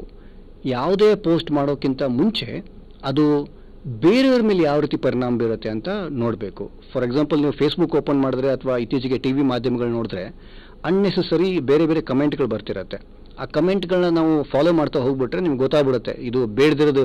ಆ ಪೋಸ್ಟ್ ಏನು ಹಾಕಿರ್ತಾರೆ ಫೋಟೋ ವಿಡಿಯೋ ಅದಕ್ಕೆ ಸಮಂಜಸವಲ್ಲದ ಒಂದಿಷ್ಟು ನಿಮಗೆ ಪ್ರತಿಕ್ರಿಯೆಗಳು ನಿಮ್ಮ ಚಾಟ್ ಅಲ್ಲಿ ಕಾಣ್ತಿರುತ್ತೆ. ಫೇಸ್ಬುಕ್ಕಲ್ಲಿ ಹೋದಾಗ ಅಥವಾ ಇನ್ಸ್ಟಾಗ್ರಾಮಲ್ಲಿ ಹೋದಾಗ ಅಥವಾ ಇನ್ಯಾವುದೋ ವೀಡಿಯೋಗಳು ನೋಡೋಕೆ ಹೋದಾಗ ನಾವು ಕಮೆಂಟ್ ಹಾಕೋಕ್ಕಿಂತ ಮುಂಚೆ ಪೋಸ್ಟ್ ಹಾಕೋಕ್ಕಿಂತ ಮುಂಚೆ ಆ ಪರ್ಟಿಕ್ಯುಲರ್ ವ್ಯಕ್ತಿ ಮೇಲೆ ಅಥವಾ ಇತರರ ಮೇಲೆ ಯಾವ ರೀತಿ ಪರಿಣಾಮ ಬೀರುತ್ತೆ ಅಂತ ನಾವು ಗಮನ ಹರಿಸಬೇಕು. ಎರಡನೇದು, ನಾವು ಈಗ ನಾನು ಖಂಡಿತವಾಗ್ಲೂ ಗೊತ್ತು ಜನಪ್ರತಿನಿಧಿಗಳು ನಮ್ಮ ಈ ತರಬೇತಿಯಲ್ಲಿ ಭಾಗವಹಿಸಿರೋದ್ರಿಂದ ನಾವು ಈ ಬೇರೆ ಬೇರೆ ಪೋಸ್ಟ್ಗಳು ಹೇಗೆ ದಾರಿ ತಪ್ಪಿಸುತ್ತೆ ಅಂತ ಒಂದು ನೋಡಿಕೊಂಡು ನಾವು ಪೋಸ್ಟನ್ನು ಹಾಕಬೇಕು. ಅಥವಾ ರಾಜಕೀಯವಾಗಿ ಅಥವಾ ಧರ್ಮ ಆಧಾರಿತ ಪೋಸ್ಟ್ಗಳನ್ನ ಹಾಕುವಂಥದ್ದು ನಾವು ಮಾಡಬಾರ್ದು ಅಂತ. ಇನ್ನು ಆನ್ಲೈನಲ್ಲಿ ಇನ್ನೊಂದು ನಡವಳಿಕೆ ನೋಡೋದಾದರೆ ನಾವು ಸಭ್ಯತೆಯಿಂದ ವರ್ತಿಸಬೇಕು ಮತ್ತು ವೃತ್ತಿಪರತೆಯಿಂದ ವರ್ತಿಸಬೇಕು. ಅದರ ಅರ್ಥ ನಾವು ಯಾವುದೇ ಒಂದು ಆನ್ಲೈನಲ್ಲಿ ಮೀಟಿಂಗ್ ಕೂತಾಗ ಅಥವಾ ಅಧಿಕಾರಿಗಳು ನಮ್ಮ ಹತ್ರ ಭಾಗವಹಿಸಿದಾಗ ಆನ್ಲೈನಲ್ಲಿ ನಾವು ಶಿಸ್ತುಬದ್ಧವಾಗಿ ನಾವು ವರ್ತನೆ ಮಾಡುವಂಥದ್ದಾಗಿರಬೇಕು ಅಥವಾ ಸಕಾರಾತ್ಮಕವಾಗಿ ಮಾತಾಡಬೇಕು ಅಥವಾ ಯಾವುದೇ ರೀತಿ ಜಗಳಗಳಲ್ಲಿ ನಾವು ತೊಡಸ್ಕೋಬಾರ್ದು. ಟೀಕೆಗಳನ್ನ ಹಂತವಾಗಿ ನಾವು ಪರಿಹರಿಸಬೇಕು. ವೃತ್ತಿಪರವಾಗಿ ನಾವು ಅಲ್ಲಿ ನಮ್ಮ ಪಾತ್ರವನ್ನು ನಿರ್ವಹಿಸುವಂಥದ್ದಾಗಬೇಕು. ಮತ್ತು ಯಾರೋ ಒಬ್ಬರು ಒಳ್ಳೆಯ ವಿಷಯ ಹೇಳಿದಾಗ ಅದನ್ನ ಪ್ರೋತ್ಸಾಹಿಸುವಂಥ ಒಂದು ಕೆಲಸಗಳಾಗಬೇಕು. ಇನ್ನು ಪ್ರತಿಯೊಂದು ಜಾಲತಾಣಗಳಲ್ಲಿ ತಂದೆ ಆದಂಥ ನಿಯಮಗಳಂತೆ ಅದನ್ನು ಖಂಡಿತವಾಗ್ಲೂ ನಾವು ಕಟ್ಟುನಿಟ್ಟಾಗಿ ಪಾಲಿಸುವಂಥದ್ದಾಗಬೇಕು. ಮತ್ತು ಯಾವುದೇ ರೀತಿ ಅನುಚಿತ ವಿಷಯಗಳು ಬಂದಾಗ ಅದನ್ನು ಖಂಡಿತವಾಗ್ಲೂ ವರದಿ ಮಾಡಬೇಕು, ರಿಪೋರ್ಟ್ ಮಾಡೋಕ್ಕೆ ಅವಕಾಶ ಇದೆ ನಿಮಗೆ. ಇನ್ನು ಆನ್ಲೈನ್ ಮೀಟಿಂಗ್ ಖಂಡಿತವಾಗ್ಲೂ ಗೊತ್ತಿದೆ ನಿಮಗೆ. ಸಭೆಗಳೆಲ್ಲ ಈಗ ನೀವು ಹೋಗಿ ಜಿಲ್ಲಾ ಪಂಚಾಯತಿಯಲ್ಲೋ ತಾಲೂಕು ಪಂಚಾಯತಿలో ಹೋಗಿ ಕೂತ್ಕೊಂಡು ಮಾಡಬೇಕು ಅಂತೇನಿಲ್ಲ. ಇದು ಆನ್ಲೈನ್ ಮೀಟಿಂಗ್ಗಳು ಕೂಡ ನೀವು ಕೂತಲ್ಲೇ ನಿಮ್ಮ ಮನೇಲಿ ಕೂತಲ್ಲೇ ಮಾಡಬಹುದು. ಬಟ್ ಇದರಲ್ಲೂ ಕೂಡ ಶಿಷ್ಟಾಚಾರ ಫಾಲೋ ಮಾಡುವಂಥದ್ದಾಗಬೇಕು. ಹೇಗೆ ಆನ್ಲೈನ್ ಮೀಟಿಂಗಲ್ಲಿ ಭಾಗವಹಿಸಬೇಕು ಅಥವಾ ನೀವೇ ಮೀಟಿಂಗನ್ನು ಹೇಗೆ ಸೆಟ್ ಮಾಡ್ಬೋದು ಅಂತ ನಿಮಗೆ ಖಂಡಿತವಾಗ್ಲೂ ನಮ್ಮ ಅಲ್ಲಿರುವಂಥ ತರಬೇತಿದಾರರು ನಿಮ್ಗೆ ತಿಳಿಸ್ತಾರೆ. ಅದನ್ನು ತರಬೇತಿಯಲ್ಲಿ ನೀವೆಲ್ಲ ಕೂಡ ಕಲ್ತ್ಕೋಬೇಕು ಅಂತ ನಿಮ್ಮಲ್ಲಿ ನಾನು ವಿನಂತಿ ಮಾಡ್ಕೋತೀನಿ. ಹಾಗೆಯೇ ಸಭೆಯ ಸಿದ್ಧತೆ ಅಂತಂದರೆ ಬೇಸಿಕಲಿ ಅಲ್ಲಿ ಮೈಕ್ರೋಫೋನ್ ಇರುತ್ತೆ, ವಿಡಿಯೋ ಇರುತ್ತೆ. ಎಷ್ಟೋ ಕಡೆ ನೋಡಿರ್ತೀವಿ ಕ್ಯಾಮ್ರಾ ಆನ್ ಮಾಡಿರ್ತಾರೆ, ಅವ್ರ ಪಾಡಿಗೆ ಅವ್ರು ಮಾತಾಡ್ತಿರ್ತಾರೆ, ಮೈಕ್ ಆನ್ ಮಾಡಿರ್ತಾರೆ, ಅವ್ರ ಪಾಡಿಗೆ ಅವ್ರು ಮಾತಾಡ್ತಿರ್ತಾರೆ. ಅವೆಲ್ಲನೂ ಕೂಡ ನಾವು ನಮ್ಮ ಸಂದರ್ಭ ಬಂದಾಗ ಅದನ್ನ ಆನ್ ಮಾಡುವಂಥ ಒಂದು ಸಾಧ್ಯತೆಗಳನ್ನ ಇಟ್ಕೊಟ್ಟಿರಬೇಕು ಅಂತ. ಇನ್ನು ಕೊನೆಯದಾಗಿ ಹೇಳೋದಾದರೆ, ನಾವು ಆನ್ಲೈನ್ ಅಂತ ಬಂದಾಗ ನೀವು ಹೇಗೆ ಮೀಟಿಂಗ್ಗಳಿಗೆ ಸರಿಯಾಗಿ ಸಮಯಕ್ಕೆ ಹೋಗ್ತಿರೋ, ಇಲ್ಲೂ ಕೂಡ ಆನ್ಲೈನಲ್ಲಿ ಸಮಯಕ್ಕೆ ಸರಿಯಾಗಿ ನಾವು ಭಾಗವಹಿಸಬೇಕು. ಅವಾಗಲೇ ಹೇಳ್ದಂಗೆ ಮೈಕ್ರೋಫೋನ್ ಅಗತ್ಯ ಇದ್ದರೆ ನಾವು ಮಾತ್ರ ಅದನ್ನ ಆನ್ ಮಾಡಿರಬೇಕು. ಮತ್ತು ಅವ್ರು ಏನು ಹೇಳ್ತಿರ್ತಾರೆ ಅದಕ್ಕೆ ಸಂಪೂರ್ಣವಾಗಿ ಗಮನ ಹರಿಸುವಂಥದ್ದಾಗಬೇಕು. ಮತ್ತು ಸ್ಪಷ್ಟವಾಗಿ ನಮ್ಮ ಸಂವಹನ ಇರಬೇಕು. ಅಂದರೆ ಯಾವ ವಿಷಯ ಒಂದು ನಾವು ಮಂಡನೆ ಮಾಡ್ತಿರ್ತೀವೋ ಆ ಥರದ್ದು ಪೂರಕವಾದಂತಹ ಮಾಹಿತಿನ ನಾವು ನೀಡುವಂಥದ್ದು ಆಗಬೇಕು. ಸೊ ಇದಿಷ್ಟು ಡಿಜಿಟಲ್ ಸಾಕ್ಷರತೆ ಮತ್ತು ಆನ್ಲೈನ್ ಸುರಕ್ಷತೆ ಬಗ್ಗೆ ಸಂಪೂರ್ಣವಾಗಿ ನಿಮಗೆ ಮಾಹಿತಿ ತಿಳಿಸೋಕ್ಕೆ ಪ್ರಯತ್ನ ಮಾಡಿದ್ದೀನಿ. ಹೆಚ್ಚಿನ ಮಾಹಿತಿಯನ್ನು ಖಂಡಿತವಾಗ್ಲೂ ನಮ್ಮ DTC ತರಬೇತಿದಾರರು ನೀಡ್ತಾರೆ. ನಮ್ಮ ವಿನಂತಿ ಏನಂತಂದರೆ, ನಾವು ಆನ್ಲೈನಲ್ಲಿ ವ್ಯವಹಾರ ಮಾಡುವಾಗ ಸಾಮಾಜಿಕ ಮಾಧ್ಯಮಗಳಲ್ಲಿ ಭಾಗವಹಿಸಿದಾಗ ನಾವು ಜವಾಬ್ದಾರಿಯಿಂದ ಮತ್ತು ಸಕಾರಾತ್ಮಕದಿಂದ ಭಾಗವಹಿಸಬೇಕು, ಪಾತ್ರವನ್ನು ನಿರ್ವಹಿಸಬೇಕು ಅಂತ ಹೇಳ್ತಾ ಈ ತರಬೇತಿನ ಮುಗಿಸ್ತಾ ಇದ್ದೀನಿ. ಧನ್ಯವಾದ.